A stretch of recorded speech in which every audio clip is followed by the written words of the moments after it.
یہ اولاد کے ساتھ ہمدردی نہیں ہے، ساری رات اولاد جاگتی رہے اور جب نماز کا وقت آ جائے تو ماں کہتی ہے بیٹے سو جا، اب تو اذان کا وقت ہو گیا۔ حالانکہ چاہیے تھا کہ اب تو اٹھ جا، اب اذان کا وقت ہو گیا، لیکن ماں اس وقت اگر سلا دے تو کیا یہ گوارا کرتی ہے کہ میرا بیٹا جہنم کی آگ میں جلے؟ ماں اپنی اولاد کو جگائے، اس سے ہمدردی یہ نہیں ہے کہ اب اس کو سونے دے، بیچارہ ساری رات جاگتا رہے۔ ساری رات جاگنے کا اسے حکم کس نے دیا تھا؟ فجر کے وقت جاگنے کا حکم ہے جب رحمت اللہ کی بٹ رہی ہے، تو اس کو بیدار کرے، اس کو جگائے۔ کڑکتی دھوپ ہے، آج کل موسم کتنا گرم ہے، تو اگر بچہ دھوپ پہ کھڑا ہو اور اس کے پاؤں جلس رہے ہوں تو ماں گوارا کرتی ہے، بھاگ کے اچک لے گی بچے کو کہ میں اسے دھوپ سے، تمازت سے، گرمی سے بچا لوں۔ تو کیا حشر کی کڑکتی دھوپ میں بیٹا پسینے میں شرابور ہو اور وہ پسینہ آگ سے بھی زیادہ گرم ہو تو کوئی ماں یہ گوارا کرتی ہے؟ یقیناً نہیں کرتی۔ وہ نہیں کرتی تو اس کو اپنی اولاد کو 5 گانا نماز کا خوگر بنانا ہوگا۔ نماز کی توفیق اللہ سے مانگو۔ آج کے اس اجتماع میں یہی پیغام ہے اور یہی دعوت ہے اور یہی قرآن مجید کی تعلیمات کا خلاصہ ہے۔ 1 بار نہیں، 2 بار نہیں، 10 بار نہیں، 20 بار نہیں، 100 بار نہیں، قرآن و حدیث کے اندر 750 مرتبہ نماز کا حکم آیا ہے۔ آپ ذرا غور کیجئے، 1 مرتبہ کہہ دینا کیا کافی نہیں ہے؟ لیکن 750 مرتبہ تمہارے کریم رب نے تمہیں بار بار کہا ہے، تمہارے کریم رسول نے تمہیں بار بار کہا ہے کہ نماز پڑھو۔ تو اگر ہم اتنی بار سننے کے بعد بھی نماز نہیں پڑھیں گے تو پھر ہم کہاں کھڑے ہوں گے؟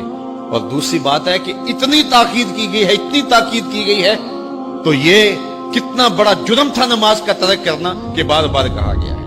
جب آگے سامنے آگ جل رہی ہو اور کوئی دوڑ کے چھلانگ لگانا چاہ رہا ہو تو پھر ماں کی ممتا اتنی ہوتی ہے کہ اس کو 100 بار بھی روکنا پڑے تو بچے کو روکتی ہے، اس لیے وہ جانتی ہے کہ آگے آگ ہے، اور اگر میں اس کو نہ روک پائی تو سیدھا آگ میں چھلانگ لگائے گا۔ اللہ ماں سے بھی زیادہ پیار کرتا ہے، رسول اللہ ماں سے بھی زیادہ پیار کرتے ہیں، اس لیے 1 بار نہیں، 2 بار نہیں، 10 بار نہیں، 100 بار نہیں، 750 مرتبہ کہا کہ تمہاری نماز نہیں چھوٹنی چاہیے۔ رسول کریم صلی اللہ علیہ وسلم نے ارشاد فرمایا، اگر تم میں سے کسی شخص کے دروازے کے سامنے سے نہر گزرتی ہو اور وہ دن میں 5 مرتبہ وہاں سے غسل کرتا ہو، صحابہ مجھے بتاؤ اس کے بدن پہ کوئی میل کچیل رہے گا؟ تو صحابہ نے عرض کیا، اے اللہ کے رسول، اس کے بدن پہ کوئی میل کچیل نہیں رہ سکتا جو دن میں 5 مرتبہ غسل کرتا ہے۔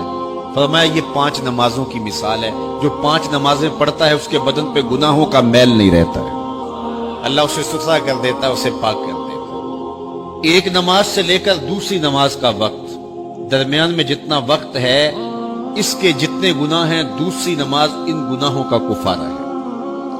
حضرت سلمان فارسی اور حضرت ابو عثمان سفر پہ جا رہے تھے، پت جھڑ کا موسم تھا، ایک درخت آیا جس کے پتے زرد ہو گئے تھے، تو حضرت سلمان فارسی نے شاخ پکڑی اور جھٹکا دیا، سارے پتے گر گئے۔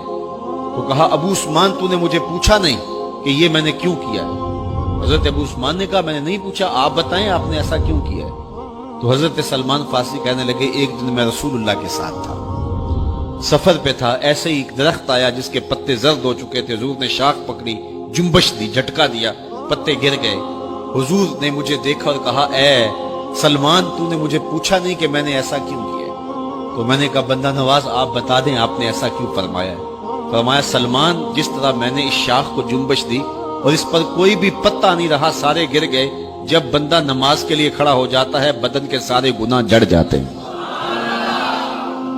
اللہ کی توفیق سے میرا خیال ہے کہ آپ سارے لوگ نمازی ہوں گے، اور میری مائیں بہنیں اور بیٹیاں جو تشریف لائی ہیں انہیں بھی 5 گانا نماز کا شعور اور توفیق نصیب ہوگی۔ آج ہم یہاں سے عزم کر کے جانا ہے کہ ہمارے خاندان میں، ہمارے رشتہ داروں میں، ہماری اولادوں میں اگر بدقسمتی سے کوئی بے نمازی ہے تو آج عزم کر کے جائیں کہ وہ بے نمازی نہ رہے، اتنے زور سے تبلیغ کریں گے کہ وہ نماز پڑھنے پہ مجبور ہو جائیں۔ تو سونے سے قبل 5 انگلیاں بھی گن لو اور 5 نمازیں بھی گن لو۔ جو کہا گیا مجھے امید ہے کہ یقیناً یہ آپ کی روحوں تک اترا ہوگا، اور اگر بدقسمتی سے کوئی بے نمازی ہے تو آج کے بعد بے نمازی نہیں رہے گا۔ اور ہم اپنے ماحول میں اپنی اولاد سے اگر پیار کرتے ہیں، حقیقی پیار ہے ہمیں، تو پھر ان کو 5 گانا نماز کا عادی بنانا ہوگا اور ان کی پیشانیوں میں سجدے رکھنے ہوں گے